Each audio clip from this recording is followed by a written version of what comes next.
Olá a todos, bem-vindos ao Caras do Franco, a série de conversas com artistas, profissionais do setor criativo que têm muito a nos contar sobre o Franco e todo o ecossistema cultural da cidade de Maputo e do país no geral. Hoje temos uma convidada que tem uma relação com o Franco, mas sobretudo com este palco, o Auditório Grande do Franco.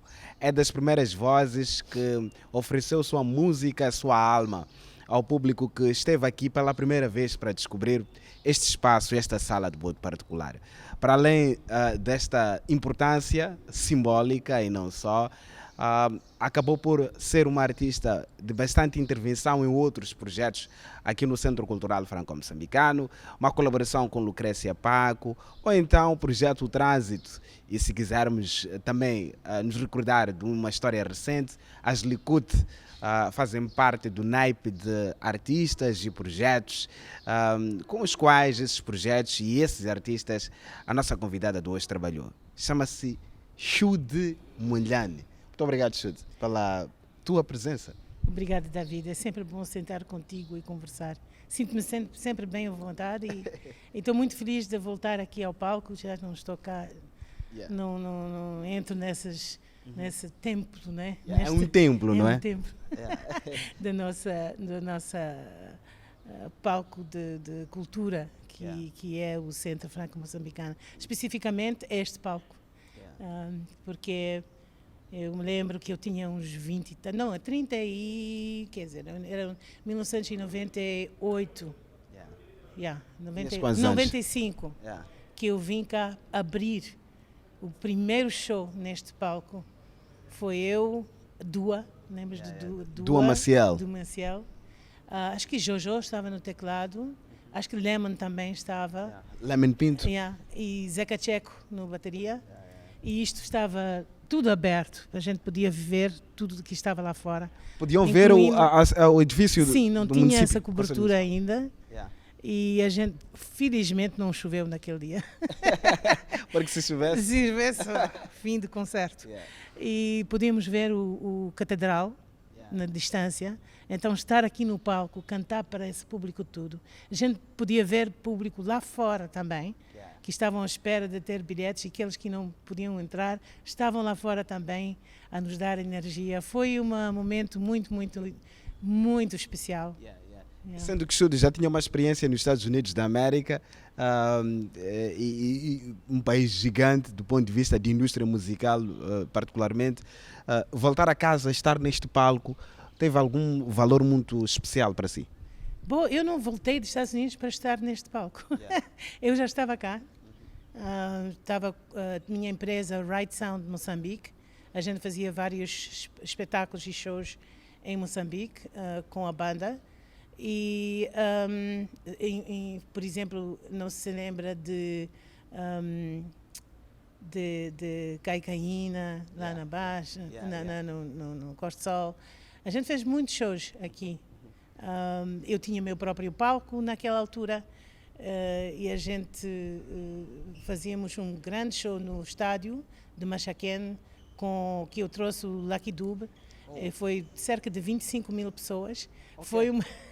Foi uma experiência extraordinária, porque, como sabe, naquela altura a gente não tinha equipamento. Tínhamos que mandar vir da África do Sul. Sim. E ter uma entrada temporária do equipamento.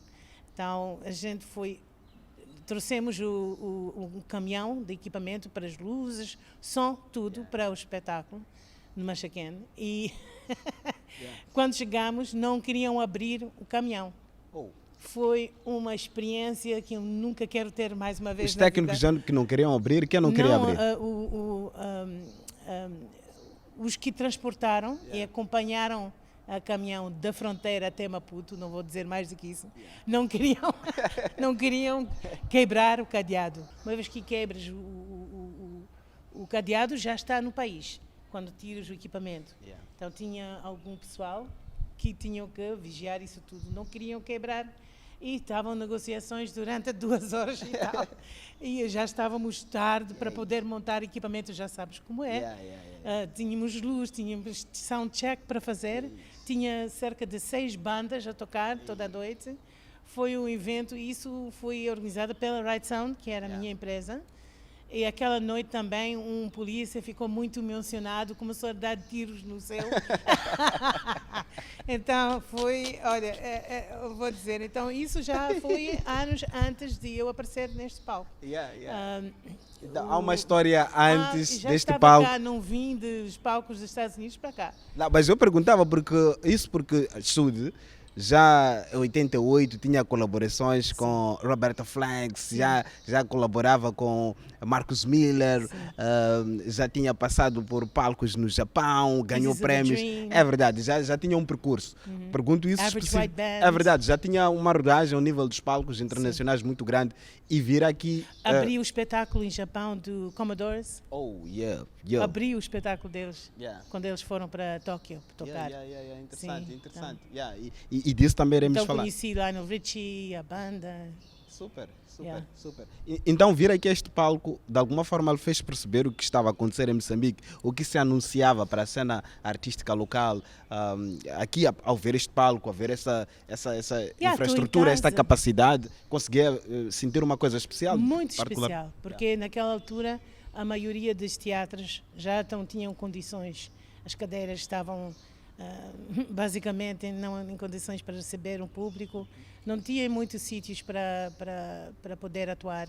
Esse era um dos primeiros, se não o primeiro palco ao ar livre, que tinha o equipamento, tinha condições profissionais para poder se expor e ter interação com o público direto, ao vivo, que de facto é o sítio que eu sinto mais confortável sempre, é ter aquela interação com o público. E aqui, imagina, isso cheio, aquela emoção de estar num país onde eu sinto-me em casa, cantar para pessoas com quem eu tenho essa ligação histórico, sociopolítico, emocional. É casa aqui, não é? É casa.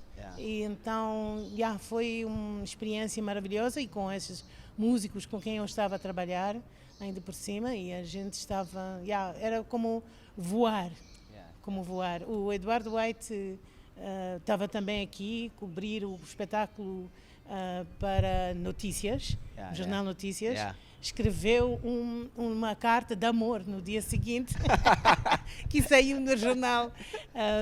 Ainda se lembra do título? Tenho cópia daquele artigo, eu vou-te entregar, não sei se podem mostrar ao público. Vamos mostrar ao público. Sim, foi uma noite extraordinária, por baixo do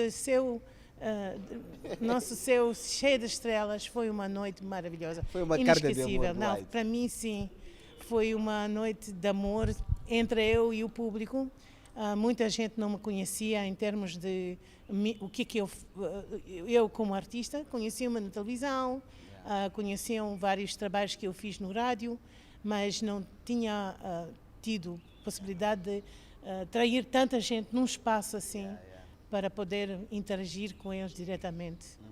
Uau! Isso, diga-me, o que, na sua opinião, nessa altura, foi importante para que um centro cultural como este granjeasse a simpatia dos artistas, mas também do público? Que oportunidades Maputo oferecia para uma casa como esta, um centro cultural como este, conquistar o coração dos artistas, dos intelectuais? Naquela altura, não sei se eu entendi bem a pergunta, mas naquela altura, como eu disse, não tinha muitos espaços para atuar. Naquela altura, ou é estádio, que é para muita gente. Portanto, havia terreno, não é? Sim, tinha uns teatros, mas não tinham condições. Tinham os clubes, por exemplo, a maioria dos sítios onde a gente tinha a oportunidade de ter contato direto com o público eram pequenos, vamos dizer, sítios artísticos que os próprios artistas criavam para poder mostrar o seu trabalho. Tinha um clube de jazz, não sei, para o Noel. O artista plástico, sim, o mestre Noel Langa. Todos passaram por aí, tudo que tinha paixão para jazz, passaram por o clube de Noel. Não sei se sabias isso. Sim. Todo, eram cheio, nem podias passar na entrada quando já a música estava a tocar. Tinhas que lutar para entrar e para sair. Era um convívio muito íntimo. Mais tarde, Modas Cavalo abriu também na Baixa.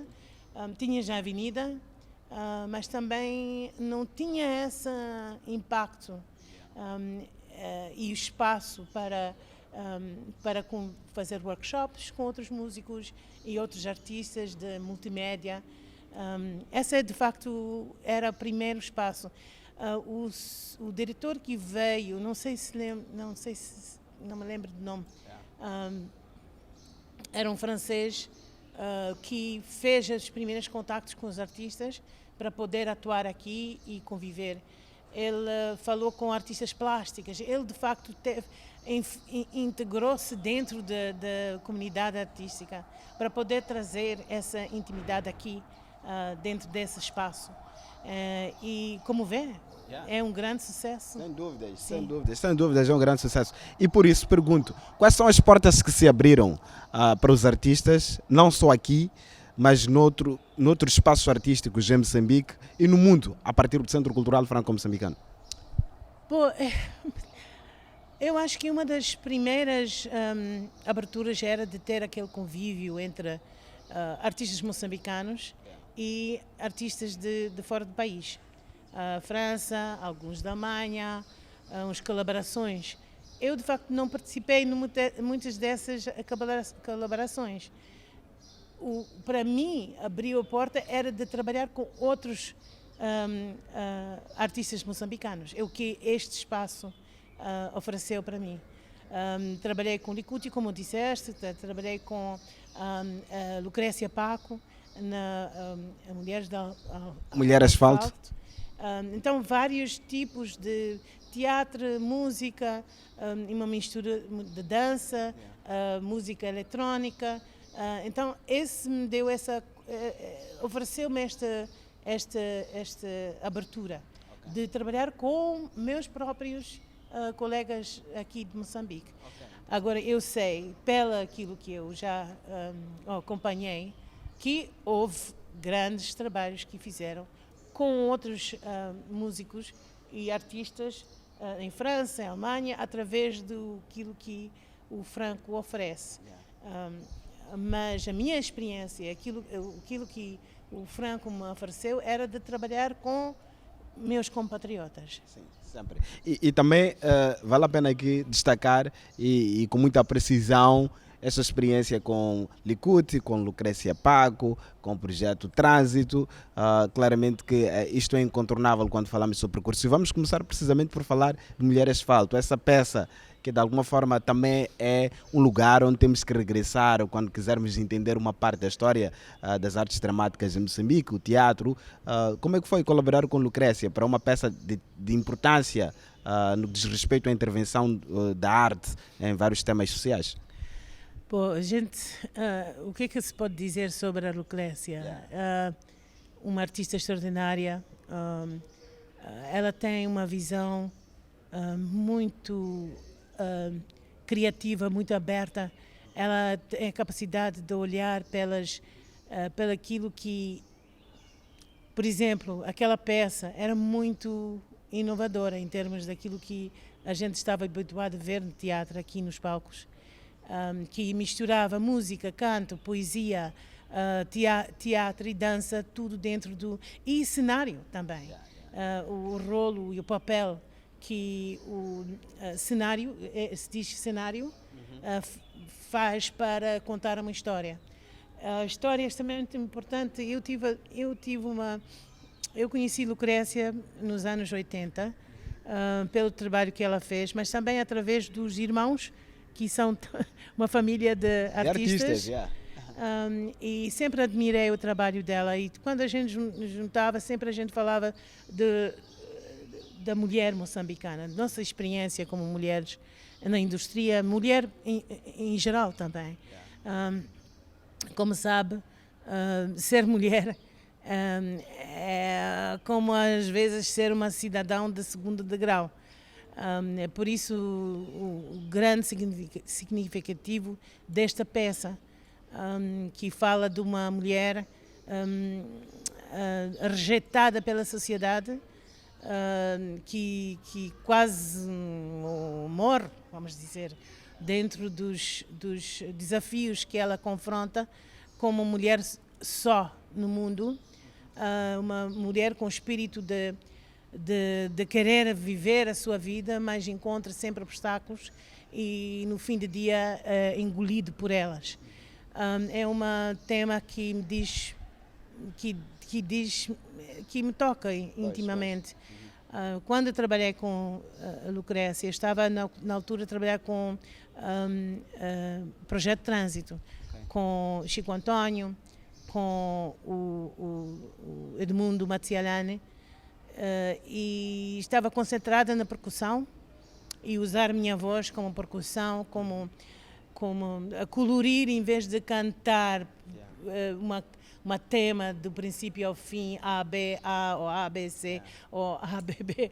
Aquelas, era mais improvisação. Okay. E ela gostou muito desse estilo, então vim cá e a gente trabalhamos junto para tirar, para de facto fazer som que ia colorir a peça, responder a momentos emocionais, ou do silêncio, exagerar o silêncio, ou pôr aqueles toques de percussão aqui e lá, ou de voz. E foi uma peça muito de improvisação, mas que o espaço de improviso a gente ensaiou. Às vezes as pessoas pensam que é simplesmente sentar e a gente começa a fazer aquilo que a gente quer. Isso também, mas não é o caso. Um bom improviso é ensaiado, né? É ensaiado, a peça foi bem, como chama, coordenada, coreografada, mas dentro daquele espaço a Lucrécia deixou aquele espaço para voar, para ver onde que ia, e depois ela agarrava, puxava de volta. A Lucrécia, quem não viu Lucrécia e no palco tem que conhecer. E na mesma altura estava a trabalhar com ela com uma escola de crianças, aqui um pouco fora da cidade de Maputo, e onde a gente trabalhava com um grupo de crianças. Era um projeto dela, acho que ela continua a fazer, de teatro. Então a gente estava fora deste palco, também estávamos a fazer uns trabalhos juntos. Uau, interessante. Interessante também perceber que esta questão da mulher sempre foi uma razão para reunir-se as outras mulheres da arte aqui no Franco. É o caso das Likud, que foi por uma razão muito especial que também juntou-se essas artistas que sempre buscaram na tradição uma forma de intervenção. Sim. Bom, Lídia Mate. A Lídia Mate é que me engoliu ali no Likud, ou vamos dizer, adoptou. Lídia Mate era uma artista extraordinária. Ela sai do ECA, não é? Não, sai de ISARC. Ela esteve no ISARC e era percussionista, era fundadora de Likud, um grupo de mulheres que quem não conhece deve ir pesquisar um pouco. E infelizmente não há muito material no internet, mas pode-se encontrar vários trabalhos. Era percussão, era bassista, que era Naima, percussionista, que é... os nomes me escapam. Anguilose era tecladista e tocava também, acho que é flauta. Então era um grupo de mulheres que faziam os temas baseados na música moçambicana, em Xangan, a maioria delas, interpretando a mulher e o poder da mulher através dos batucos, através de música contemporânea também, que misturavam dentro de suas temas, e vozes. E Lídia e eu estávamos com uma visão, ela era muito vocal, sabe? É uma das coisas que as pessoas talvez sentem um pouco de dificuldade comigo. Às vezes é preciso que a mulher levanta e diz o que pensa, e às vezes as pessoas gostam que a mulher seja um pouco mais, pelo menos a minha geração, acho que a nova geração tenha mais liberdade de expressão em termos da mulher, mas a minha geração é melhor sentar ali e seja bonita e quieta. Cozinha bem e não sejas muito vocal. Então, para Lídia era muito aberta, falava o que pensava e é ali que a gente encontrou uma amizade e uma conexão. O vosso ponto de encontro, não é? Então, eu trabalhei com eles em vários... fui convidada por Licuti para participar em vários eventos e tivemos aqui, Licuti organizou, depois do falecimento da Lídia, organizaram um evento em memória à Lídia aqui. Foi extraordinária, tinha um DJ também que contribuiu.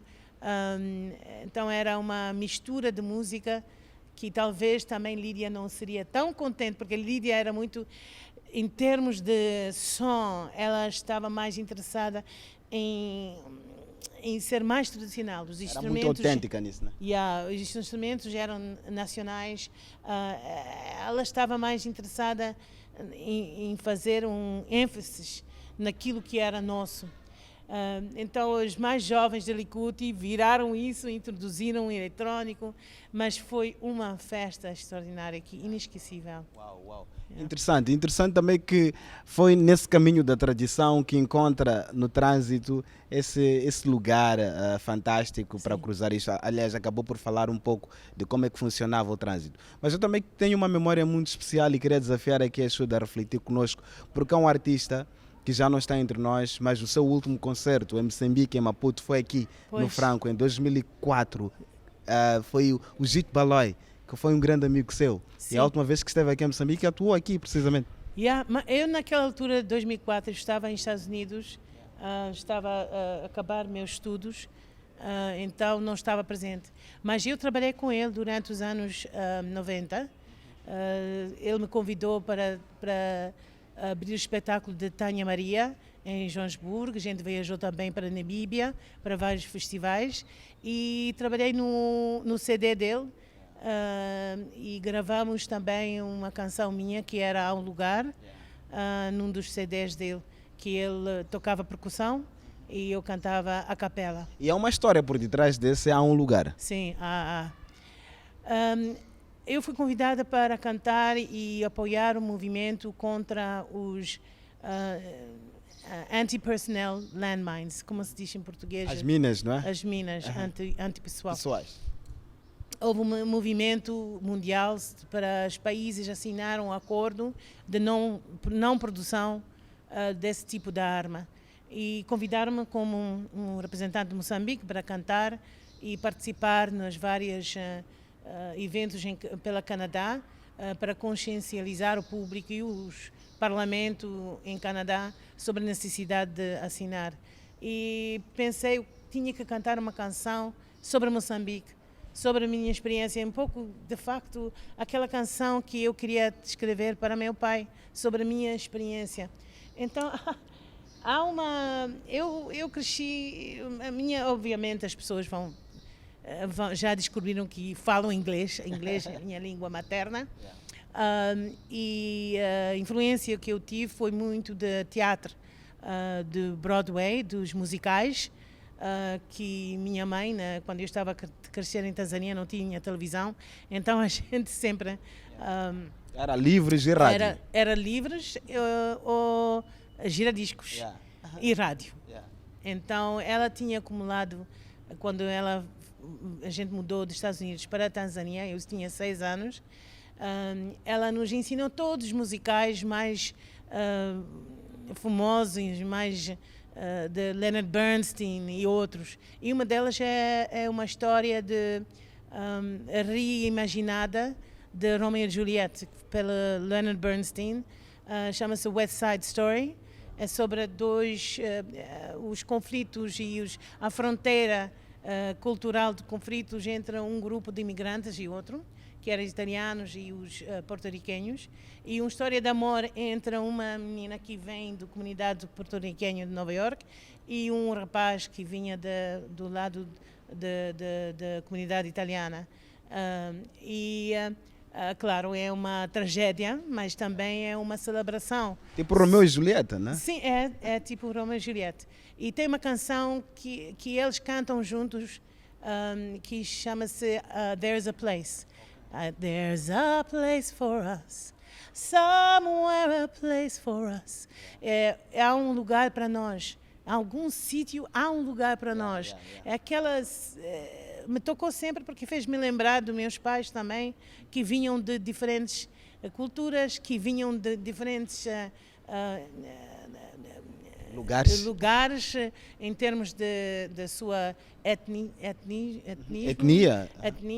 E em Estados Unidos, quando eles casaram, em certos lugares dos Estados Unidos era ilegal para uma pessoa negra casar com uma pessoa branca. Em certos sítios dos Estados Unidos ainda era ilegal. E ainda por cima, ainda tinham...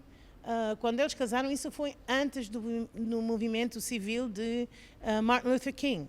Então imagina eles casarem, a história de amor que eles tiveram na altura. Então essa canção sempre me fez lembrar deles. Então pensei, o que seria aquele lugar para mim? Naquele momento, quando eu estava a pensar em uma canção, e pensei, há um lugar. O que esse lugar significa para mim, Moçambique? Esse lugar onde meus pais encontraram a sua união, onde tiveram filhos, onde investiram no futuro de Moçambique. Então, saiu de mim a um lugar onde o mar se encontra com a terra, onde o mar escurece na areia sangrante e leva a alma. Eu sou uma criança sem coração, a mãe sem paladar, queimada pelo sal, pelo homem com a arma na mão. De quem será essa arma que enterrou o meu destino, me levou pelos caminhos onde só mora o silêncio e a terra dorme morta? Então, e é cantado, há um lugar onde o mar se encontra com a terra. Muito árabe isso. Árabe, fado, tem também maqualela aí, tem... É uma mistura, é onde aquelas fronteiras se encontram, onde o mar se encontra com a terra. Aquela história longa nossa de trade, não é? De nossa fronteira, que era a porta para o interior da África, do continente, e era a fronteira onde os escravos saíam para fora do continente. Então mistura essas coisas todas, meio árabe, meio West Side Story, não é? Leonard Bernstein, um pouco daquela história de amor, daquele conflito. E enquanto eu estava a escrever, que cheguei a um ponto que eu vi que não tinha nada positivo para dizer. Senti-me muito frustrada e na altura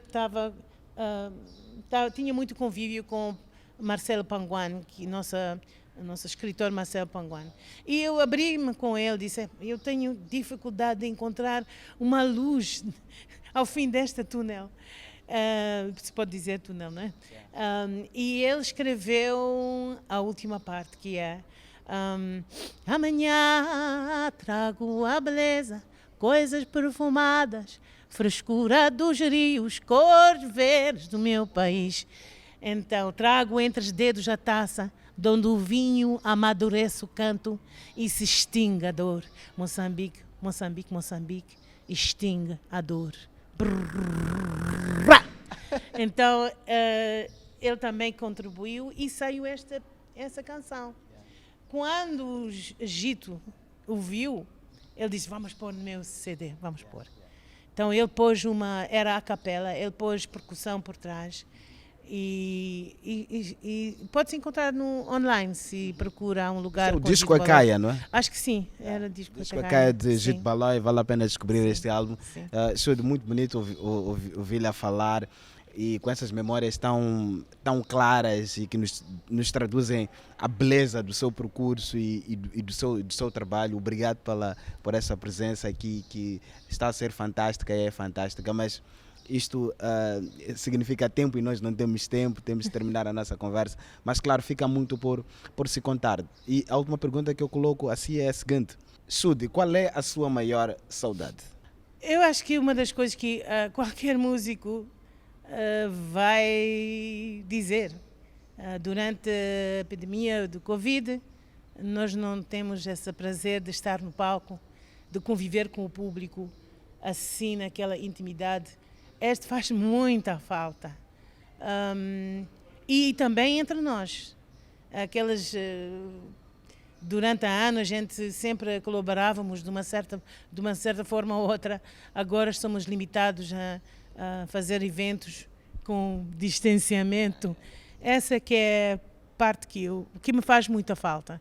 Não poder estar no palco ou nos pequenos sítios de convívio a cantar e tocar e conviver e ter aquelas experiências entre nós os músicos e também com o público. É o que faz mais falta neste momento.